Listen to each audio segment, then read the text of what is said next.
You know, he started with nothing. That's the interesting thing to me. With a quarter in his pocket when he arrived, and went broke, 3 or 4 times? Badly the last time, and somebody said, oh, we'll give you the money and give you another start. And he said, I did it, I'll get out of it, and he did.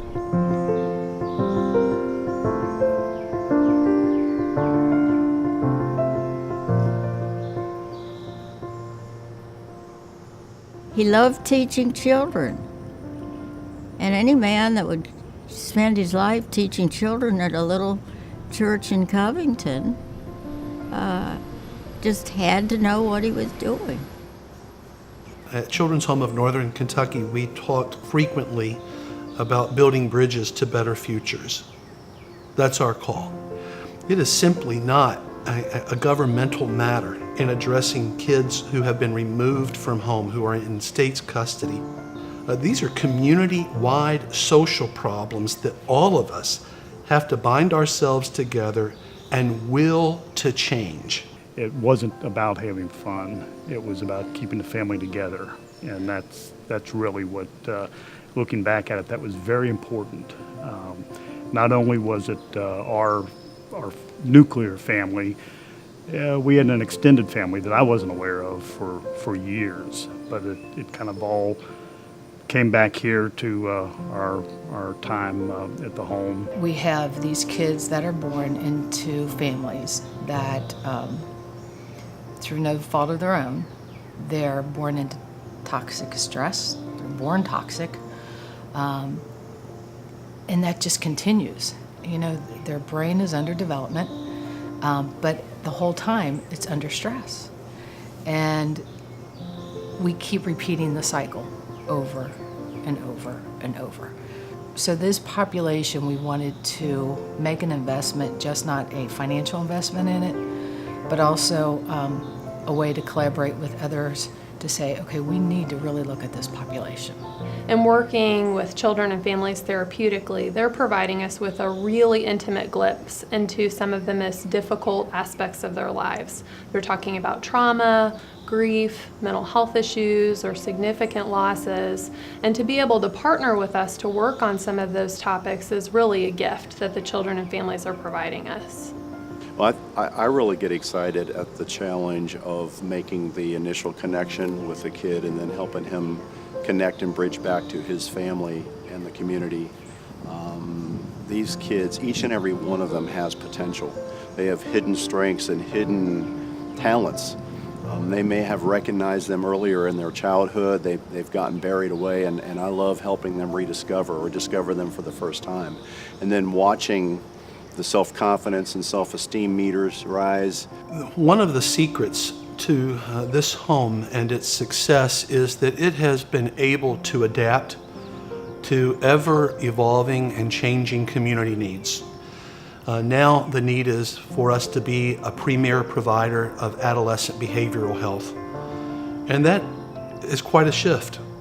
In the last 5 years, we've seen a dramatic reinvestment in the Children's Home campus and in the children that are taken care of here. Whether it's the physical grounds or improving the quality of the staff or the care and treatment of the boys, everything that we've seen shows that it's been done with care, and it's being done with the children's interest at heart. So one of the things that's really unique about what we provide at the Fifth Street Center is that we have kind of a full continuum of care. So we provide individual and family therapy services to kids and young adults. We also have an open access walk-in clinic, so any child and family can come in and receive an assessment with recommendations that day. So it really is very convenient. One of the things that we're really proud of is that we do offer expressive therapies as part of our continuum of care. So that includes therapeutic drumming, art therapy, and pet therapy. People use a lot of different words to describe what they see now versus in our recent past. And they use words like evolution or transformation. Sometimes they use words like growth and change.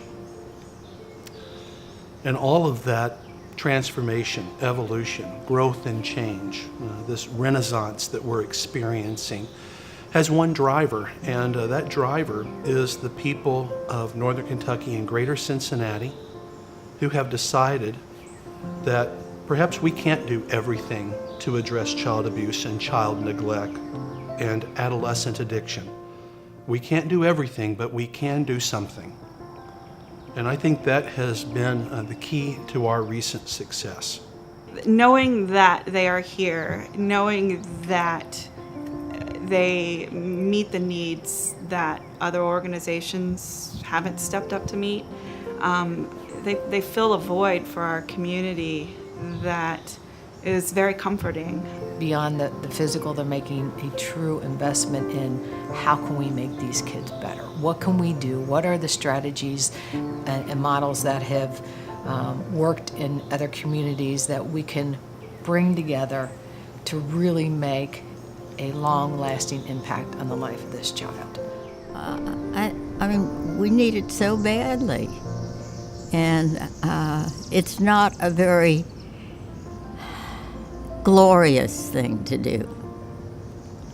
Perhaps the symphony, the opera, and things like that attract more attention because they're more exciting. And this is a lifetime job to work with these children.